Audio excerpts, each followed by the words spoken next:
Hey YouTube, DG here. Today I'm going to do for the season of Halloween, I decided to do a horror film. I decided to do instead of a more mainstream one like Halloween, I decided to do more of a cult classic slasher film, so I went with this. Sleepaway Camp. It's an older film, released 1983, starring Felissa Rose, Jonathan Tiersten, Mike Kellen, Catherine Kahn, Paul D'Angelo, Christopher Cullett, and Karen Fields, and directed by Robert Heltzik, whatever this says, and this is my Scream Factory Blu-ray that you see here.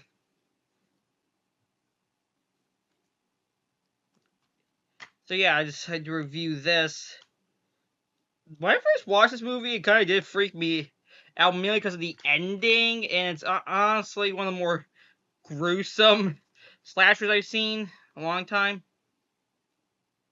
I kind of do like this cover art here, where it shows the lead here and whoever the killer could be. In its hands is holding a bow and arrow and what is it? A dagger, I believe, or hunting knife. And you see a body with an accident by the dock. And you see these cabins. And you see a silhouette of the killer right here. Here, with a trail of blood coming down from the cabin. According to this artwork is done by Nathan Thomas Millinger. Not bad. And I actually did get to meet the lead actress in this movie for Felissa Rose at a con last year. Year of Motor City Nightmares. So I don't have the autograph at the moment. So yeah, I'll get into this film. So it's a decent slasher, and apparently this version's unrated according to the back of the box. I thought we were okay.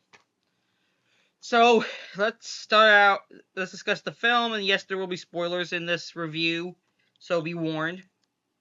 So with this film, we start off with these two guys who I guess are gay lovers, I think, and one of their guys is kids, and they're hanging by the pool. Has twins, I believe. Twin girl and twin boy. I think they're Angela and Peter.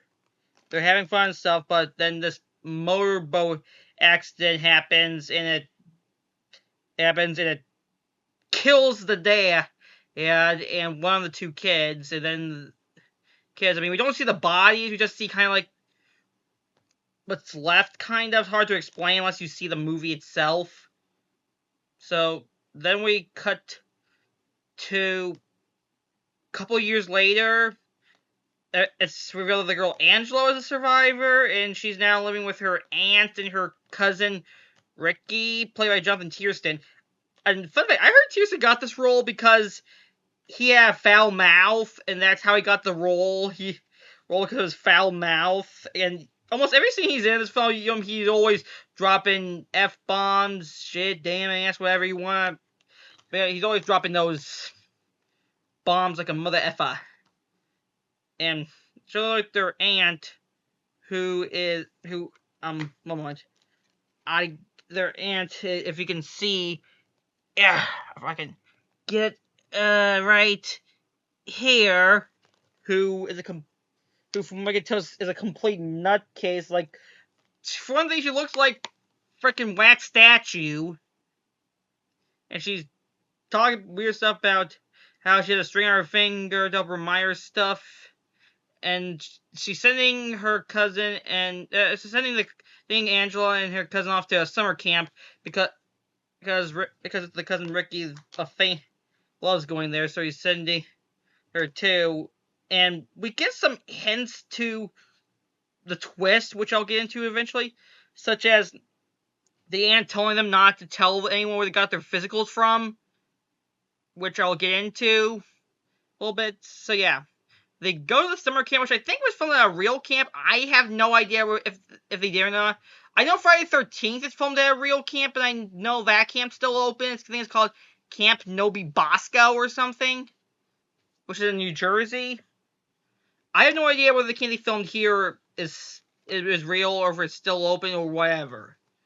So when we get there, also, big of Angela, most of the film she's silent because she's been so traumatized by her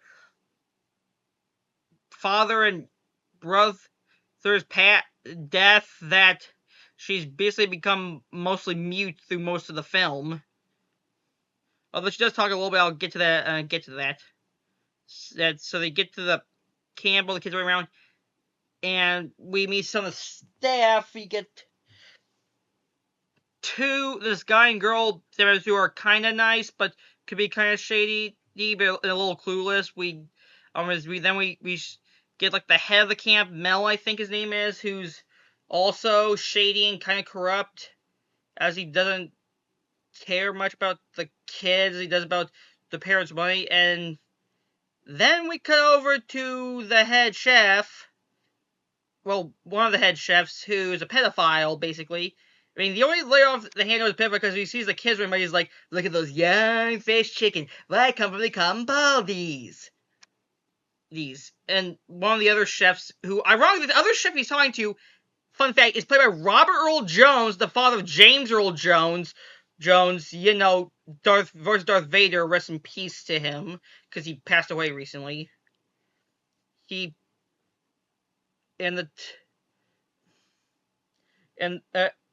chef, whose name is Artie, Robert Earl Jones, says to him, they don't know what's on your mind. They're too young to know what's on your mind. So I guess these other chefs encourage this behavior. Like, all these chefs pedos, like, I was like, what kind of weird-ass camp is this? Where, then again, the owner obviously doesn't care much about the quality of his workers. He doesn't care about the money, so yeah, that's that. It's like, it's not that they're too young, they're too old. And when Angela gets settled into the camp, and of course, we have to have the stereotypical bully girl right here. And I forgot the character's name. Let me look it up here.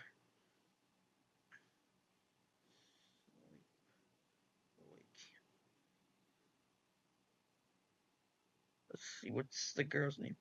Judy, who I heard in real life is actually a nice person. I heard that her and Felissa Rose, the actress of Angela, actually were good friends from doing the film and stuff. But in the film, she's pretty much nothing more than a bitch towards her. Like, almost every scene she's in, she's being nasty, mean, everything. She's basically just a stereotypical mean girl trope.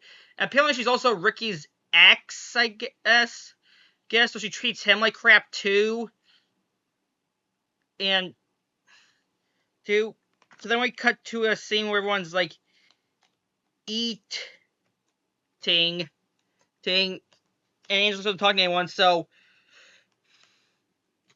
the one counselor suggests Angela goes with Artie to the back to see if there's anything he likes. Then Artie attempts to molest her in the pantry. Although Ricky comes in, he's like, "What's going on?" And then, sorry, there's something on my touch screen. Then Artie bashes him into a shelf and tells him, "You did nothing here. You didn't see nothing," and sends them out. And after this is when the kills have been happening, because later we see Arnie cooking in this giant pot that's like this tall, all with boiling hot water in it as he's doing stuff. And the killer comes in, and I'm just gonna, you can probably already guess who the killer is, but until you do, I'm just gonna keep it anonymous till the end. Who we see coming from a first-person perspective, the classic FPE shot, like you see in stuff like Friday the 13th and such. And of course, the characters in the film, they see the killer, they don't say the name, they just call him you. You know that trope. You see in a lot of films, who pulls the stool that Ari's down, and if he falls down, he, for some reason, drags the entire pot of hot, boiling water on him. He's all covered with boils and blisters and moaning for so long. And honestly, I got to a point where I'm like, okay, can we cut to the next scene? This is a little hard to watch. Like, I know it's supposed to be a slasher film, but I just felt like the focused on him moaning in pain a little too long, in my opinion. So then he gets taken to the hospital, and I think it was said he died in either this film or the sequel. I don't know. I have to look it up. And of course, the head owner covers it up, pays the rest of the chefs to cover it up. Then after that, we get some stuff with Ricky and his friends doing stuff at the camp. Like, we get this baseball scene that goes on for a little bit, which gives us one of the funniest lines in the film, was when Ricky's arguing with the other team, they're playing baseball, the one guy tells him, "Eat shit and live, Ricky!" And he says back to him, "Eat shit and live, Bill." I think I heard that Jonathan Houston ad-libbed some of his lines. I think that's the case. And honestly, he did not do a bad job. Like that was a hilarious line there. And then we get some other stuff, like a hazing thing, so you can see someone's bare naked ass. And then we have like a camp social where one of Ricky's friends does try to befriend Angela, although she's a little shy to him at first. But then two other guys try picking Angela, and Ricky tries to stop them, but he gets shoved down by the two guys. One of them later go.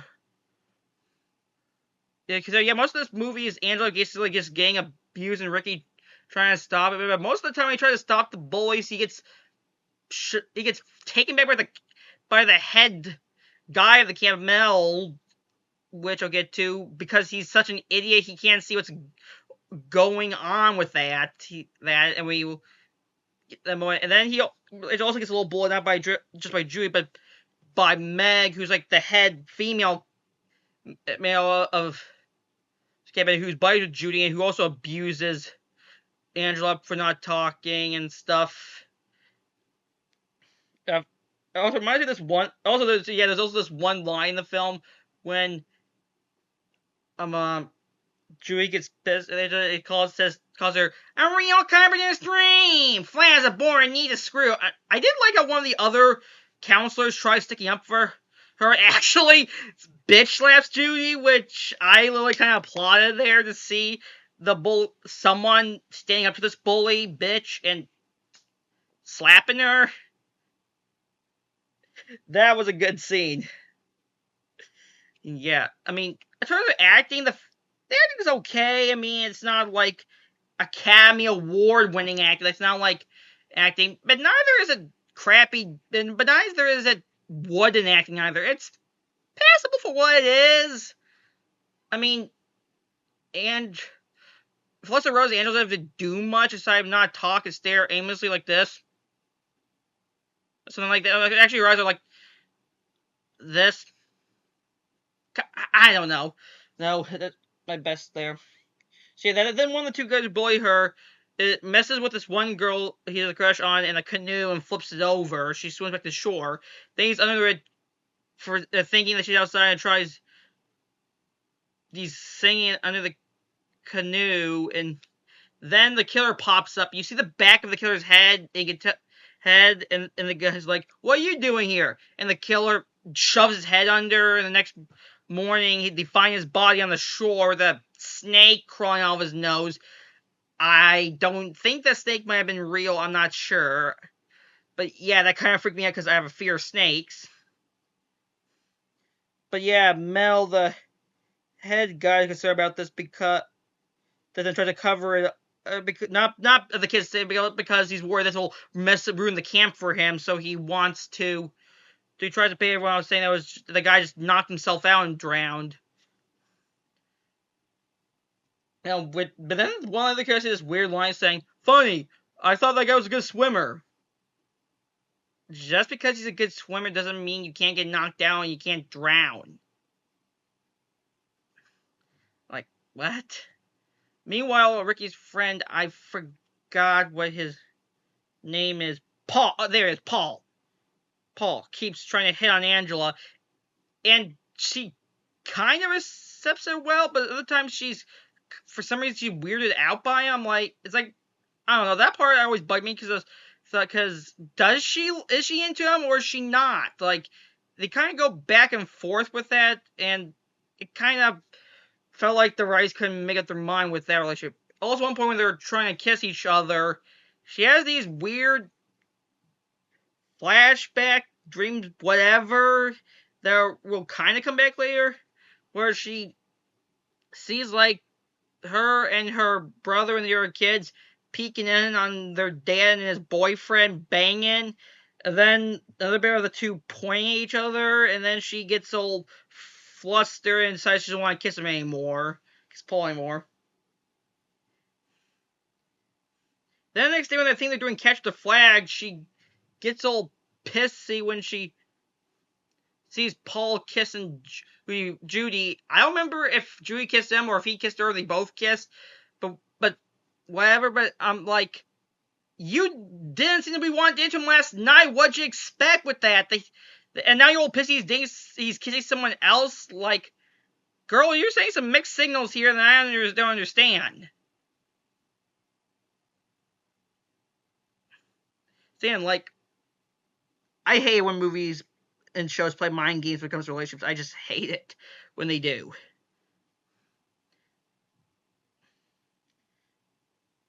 And we get some other stuff with the kids doing activities. So there's one point where Ricky and his friends in their cabin are roughhousing. I think one of them breaks the mattress or something.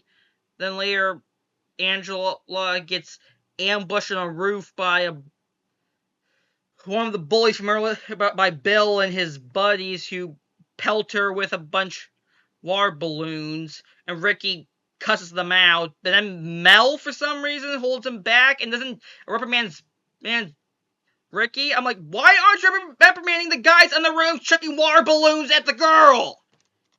Why? Which this also leads into the next kill, because then later, after Bill goes to the crapper, the killer locks him in by sliding a stick or something into, like, the door handle for him to get out, goes around back, cuts through the bug wiring on the window, and puts a beehive into the stall with him, which stings him to death.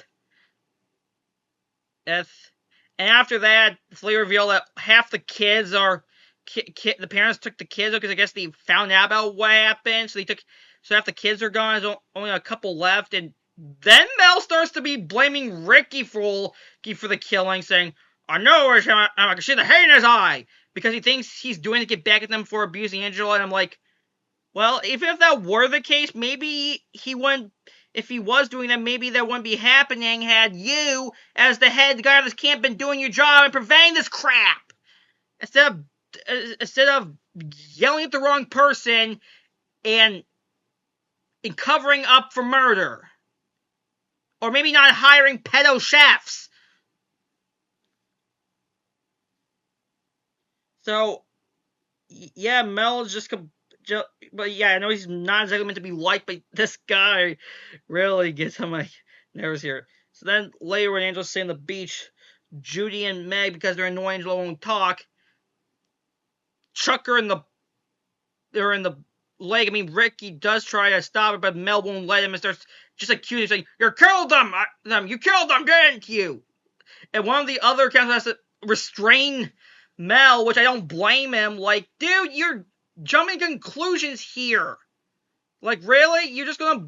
Really? Like, really? You're just gonna, out of the blue, start yelling at him for something you don't have proof about again, even if he was doing it, maybe he wouldn't be doing it had Mel not been an oblivious idiot. And care a little more about himself instead of his stupid business. Also, I heard that the actress of Meg, who was Catherine Comhe, is actually good friends with Fletcher Rose, and she found it hard to do this. She tossed her in the lake because of how good friends they were. Fun fact. So then Ricky gets Angela out of the lake. Some kids chuck sand at her and cuss them out. out, and these were like little kids. So I'm like, I get you're mad, but you really have to teach them the F-bomb. And Ricky vows vengeance on the ones who hurt Angelo. I guess, which is kind of like a red herring, trying to make it look like Ricky might be the killer. I'm not gonna say whether he is or not until the end, but I don't know. It feels kind of cheap. Kind of feels kind of like, yeah, we know it's not him kind of deal. Like they're just really trying to push that there, and she'll get to it in a sec. And then later that night, more killings occur. And there's this weird bit where Mel, I don't know how old Meg is, but I think she's like a teenager, and Mel, who's like in his 60s, actually hits her up for a date, which she agrees to. Ooh. So this old man's also a weirdo too. Lovely. Lovely. This guy's getting so much better. And then we have Meg showering and singing horribly in the shower. And she gets, the killer stabs her to death through the back and down the spine. And then this funny bit where after the killer kills her, the killer like turns off the water. So it's a really neat kill. I guess it cares a lot about the environment and not wasting water. So then Mel comes in and he goes into this weird ass monologue. He's like, "Not you, Meg! Not you, Meg!" I just like the way he says that. Just the way he's just kind of hamming up, like, "Not you, Meg!" Like, he did it to get back at me. I had him. I let him go. I've got to stop him. I gotta stop him. Meanwhile, Paul tries to make it up to Angela for what she saw earlier, and Angela agrees to see him by the lake in an hour, or which I'm getting to. So then we cut to the kid who touched Santa earlier, sleeping in, some other kids are sleeping in sleeping bags out in the woods, and the counselor with them takes some of them back to go use the bathroom. When he comes back, the rest of them have apparently been chopped up by an axe, and the counselor pukes, which I can't blame him for. Which I thought that bit a little too far, because I'm like, really? Killing actual children? And I think I heard that the director of the film regretted that scene too, and wish he could have done it better, which they're like, really? That's a bit extreme. I mean, it's not bloody, but you can still like see the axe and like shreds the sleeping bag. But my God.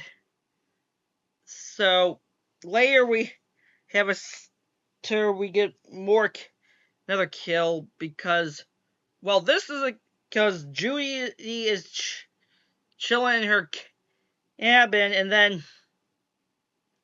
then she sees someone walk in, and we don't see the person. The person knocks her out. Then we see through shadows the killer taking a curling iron, going up to this with her and shoving it on Judy, and you can see her arms go to go. In regards to where the killer puts the curling iron, I'm just going to let you use your imagination for reasons. And after Mel finds out about the kids and Judy's killing, he then once again blames Ricky for it, chases him, and then beats the crap out of him. I'm like, Jesus Christ, this guy needs to be in a mental home. If he's allowing abuse, covering up crimes, and abusing minors, all because he's a paranoid idiot. Then after he beats him up, he walks away, and the killer sees him, and of course he doesn't say the killer's name because he don't want to give it away yet. So he's like, no, it can't be you. And he gets gets an arrow to the throat.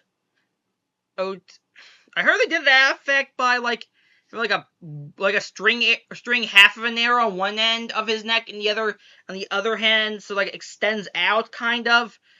At least is what I saw from the bonus features. Where did I put the Blu-ray? There it is. Bonus features here. Anyway, So then Paul meets Angela at the lake, and Angela wants a skinny dip with him.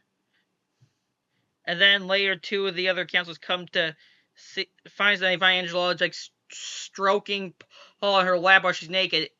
And here comes the twist. It shows in a flashback the aunt talking to Angela, but the aunt calls it Peter, basically revealing that the whole time that Angela we've known throughout the most of the movie was actually her brother, and that the real one was the one who got killed in that accident in the beginning. Which explains lines like, I forgot to mention this line, one of the girls asking her, why don't you go to the shower with all of us, and the physical line in the weird flashbacks, but okay. And also, for some reason, she decapitated Paul, which I don't know why. Like, you asked him to come there, and what? You decapitated him because he made out with Julie earlier? Like, this is just revenge for that? Like, what is the point of you killing him? Please explain, why did she kill him? Not only that, but when Angela gets up, she's butt naked, and they actually show the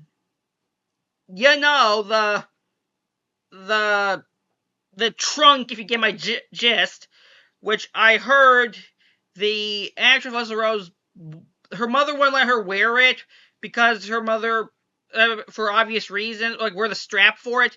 So I heard for that they paid a college student to do the scene with a mask of her, and he had to get drunk to do it because it was freezing. He was miserable doing the scene. And then Angela makes this weird hissing growl noise, like this. Kind of like that. I actually did ask Felissa Rose last year how they did that effect, and she said they mixed like a bunch of animal sounds together to make that effect, like bear growls and stuff. And then the two counselors look at her, one of them's like, my god, it's a boy!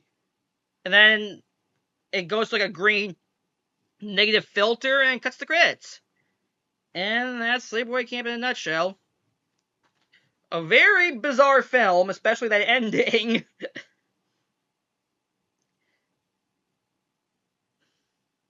And what I say is, I wouldn't say it's that gory. I mean, there's a couple gored moments, but it is intense. A little more intense than most slasher films I've seen.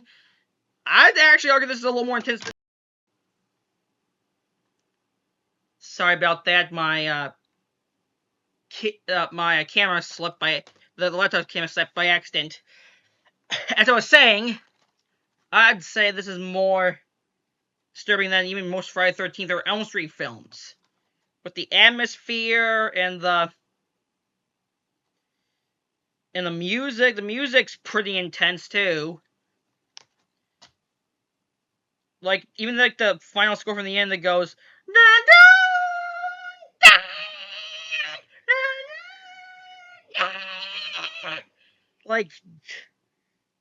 geez, they were really pushing to make this as spine-tingling as possible. Like, when I first saw this movie initially, I didn't care for it because I thought it was too dark, which I'm aware is ironic to see this as a slasher film. But, I don't know, I just felt like there wasn't a lot of levity in this. Like, a lot of it was just either gruesome kills or girl getting abused, and that was mainly it, with a few light scenes in between. I mean, granted, this has become a cult classic over the years, and it has a dedicated fan base. And it had gotten like two sequels, one kind of third sequel, and a garbage alternative sequel, which I'm not going to discuss. Yes, and apparently some time ago a remake was announced. I don't know if they're still making it, or if it's ever going to be a thing. And I'm still kind of like, one of the other things is like, how did the aunt get away with turning him into a dude and somehow get away with that and figure a way that no one noticed? How did that work? Like, there had to have been news crews, there's investigators, there's people from the hospital, from the morgue, DNA test witnesses, yet somehow only a movie world, I guess, you can make so that you can so that no one you can make this into a dude and no one will notice.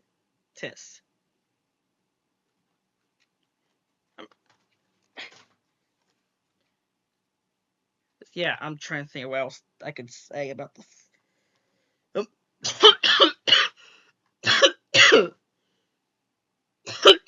Sorry. One thing I will say, I did like the poster for the film. Here's the poster here. So it's like a dagger stabbing into a shoe with this letter here that's kind of being read, also read in the trailers of the film. The letter says, "Dear Mom and Dad, I've been at Sleepaway Camp for almost 3 weeks now, and I'm getting really scared.